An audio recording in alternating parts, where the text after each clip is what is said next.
तो ओम नमः शिवाय, श्री शिवाय नमस्तुभ्यम, जय श्री महाकाल। जी हाँ भक्तों, क्या आपका भी जो बच्चा है उसका जो मन है वो पढ़ाई लिखाई में बिल्कुल भी नहीं लगता। आप लोग बहुत ज़्यादा परेशान हैं उसकी पढ़ाई को लेके कि आखिरकार हमारा जो बच्चा है वो पढ़ता क्यों नहीं है।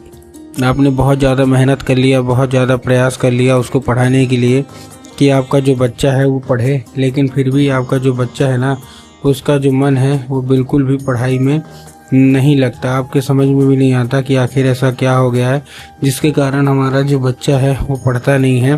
तो आपको परेशान होने की बिल्कुल भी आवश्यकता नहीं है, क्योंकि आज जो मैं आपके लिए उपाय लेके आया हूँ, अगर आपने उसको ध्यान से सुन के और अच्छे तरीके से कर लिया तो अवश्य रूप से आप देखेंगे कि आपका जो बच्चा है वो अवश्य रूप से पढ़ाई की ओर आकर्षित होगा ही होगा।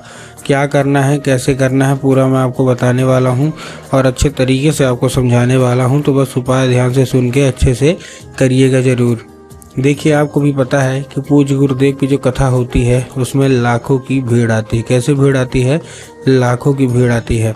और जब गुरुदेव की कथा में लाखों की भीड़ आती है तो वहाँ ज़्यादातर जो भक्त होते हैं वो क्या करते हैं, पत्र के द्वारा अपनी इच्छा और पत्र के द्वारा अपनी मनोकामना जो होती है ना वो गुरुदेव तक पहुंचाते हैं। तो अभी गुरुदेव की कथा चल रही थी, आज से 4 से 5 महीना पहले की बात है। गुरुदेव की कथा चल रही थी और गुरुदेव की कथा में लाखों की भीड़ आई। अब जब गुरुदेव की कथा में लाखों की भीड़ आई तो वहाँ ज़्यादातर जो भक्त थे उन्होंने क्या किया, पत्र के द्वारा अपनी इच्छा और पत्र के द्वारा अपनी मनोकामना जो थी वो गुरुदेव तक पहुँचाई। अब जैसे ही गुरुदेव के पास पत्र पहुँचा और गुरुदेव ने पत्र पढ़ा तो वहाँ गुरुदेव ने देखा कि ज़्यादातर जो भक्त हैं उनकी क्या है, केवल और केवल एक ही इच्छा और एक ही मनोकामना है, क्या कि गुरुदेव हमारा जो बच्चा है ना उसका जो मन है वो पढ़ाई लिखाई में बिल्कुल भी नहीं लगता। हम लोग बहुत ज़्यादा परेशान हैं कि आखिरकार हमारा जो बच्चा है वो पढ़ता क्यों नहीं है।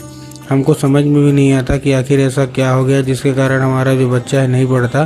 तो आपको परेशान होने की बिल्कुल भी आवश्यकता नहीं है, क्योंकि आज जो मैं आपको उपाय बताने वाला हूँ, अगर आपने इसको कर लिया तो अवश्य रूप से सारी की सारी इच्छा, सारी की सारी जो मनोकामना है वो पूरी होगी ही होगी और आपका जो बच्चा पढ़ाई की ओर आकर्षित होगा ही होगा। तो गुरुदेव ने क्या किया, उपाय बताया और कहा केवल और केवल ये उपाय कर लेना, तुम्हारा जो भी बच्चा है जिसका भी मन पढ़ाई लिखाई में नहीं लगता, अवश्य रूप से आप क्या है, अवश्य रूप से आपका जो बच्चा है ना वो पढ़ाई की ओर आगे बढ़ेगा ही बढ़ेगा। अब जैसे ही गुरुदेव ने उपाय बताया तो लोगों ने जाके इस उपाय को घर में करना शुरू कर दिया। अब जैसे ही लोगों ने जाके इस उपाय को घर में करना शुरू कर दिया, वही लोग गुरुदेव की कथा में मात्र 1 से 1.5 महीने के बाद वापस आए। अब जब वही लोग गुरुदेव की कथा में वापस आए तो उन्होंने क्या किया, फिर से एक बार गुरुदेव को पत्र लिखा।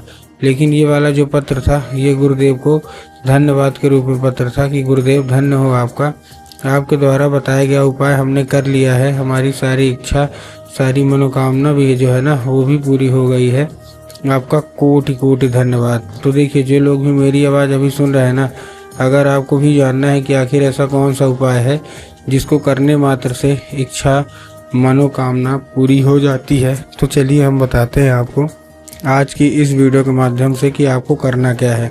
तो बस उपाय ध्यान से सुन के अच्छे से करिएगा ज़रूर। लेकिन उसके पहले चैनल पे अगर पहली बार आए हैं और आवाज़ मेरी पहली बार सुन रहे हैं तो वीडियो कर दें लाइक और चैनल को भी कर लें सब्सक्राइब, ताकि पूजनीय पंडित प्रदीप जी मिश्रा के रोज़ नए नए उपाय सबसे पहले मैं आपको प्राप्त करा सकूँ। ठीक, तो देखिए, जो हमारा सबसे पहला उपाय है, इस उपाय में आपको करना क्या है। इस उपाय में सबसे पहले आपको लेना है केवल और केवल 3 आपको लेना है काली तिल, और 3 काली तिल के साथ साथ आपको लेना है 1 धतूरा। ठीक, तो 3 काली तिल ले लिया। ठीक, और 3 काली तिल के साथ साथ क्या किया, 1 धतूरा ले लिया। ठीक, धतूरा ले लिया। धतूरा लेने के बाद आपको करना क्या है, अपने बच्चे के हाथ में दे देना है और उसको भेज देना है कहाँ, सीधा सीधा शिव मंदिर। अब जैसे ही आपका बच्चा शिव मंदिर पहुँचेगा, शिव मंदिर पहुँचने के बाद आपको क्या करना है, दक्षिण दिशा में खड़े हो जाना है और उत्तर की ओर अपना चेहरा कर लेना है। अब देखिए, दक्षिण और उत्तर में भी ना बहुत सारे लोग कंफ्यूज होते हैं कि दक्षिण क्या है उत्तर क्या है, उनको थोड़ा साफ साफ बताओ। तब गुरुदेव ने साफ साफ बताया है कि आप जिस भी शिव मंदिर जा रहे हैं उस शिव मंदिर का जिधर साइड जलाधारी होगा आपको अपना चेहरा उधर साइड करके खड़े हो जाना है। ठीक, खड़े हो गए। हमारा कौन सा पहला उपाय। अब हम चलते हैं अपने दूसरे उपाय की ओर। अब देखिए जो हमारा दूसरा उपाय है, इस उपाय में आपको करना क्या है। जैसे ही इस उपाय को करेंगे तो इस उपाय में आपको एक लाल फूल चाहिए। जितनी भी माताएं हैं आपको क्या चाहिए, एक लाल फूल चाहिए। लाल फूल ले लिया। अब लाल फूल लेने के साथ साथ आपको करना क्या है। जैसे आपने लाल फूल लिया, लाल फूल लेने के साथ साथ आपको आपके घर में माता सरस्वती की फ़ोटो या मूर्ति होना अति अनिवार्य है। अगर आपके घर में माता सरस्वती की फ़ोटो या मूर्ति है तब तो ठीक है, लेकिन अगर आपके घर में माता सरस्वती की फ़ोटो या मूर्ति नहीं है तो आपको बाज़ार जाना है, माता सरस्वती की फ़ोटो या मूर्ति लाना है और अपने घर में स्थान दे देना है। ठीक, दे दिया स्थान देने के बाद शाम के वक्त में जब भी आपके घर में पूजा पाठ होती है तो जो लाल फूल है वो आपको माता सरस्वती को क्या करना है, अर्पित करना है और माता सरस्वती से उसको औषधि के रूप में मांगना है। ठीक, मांग लिया औषधि के रूप में।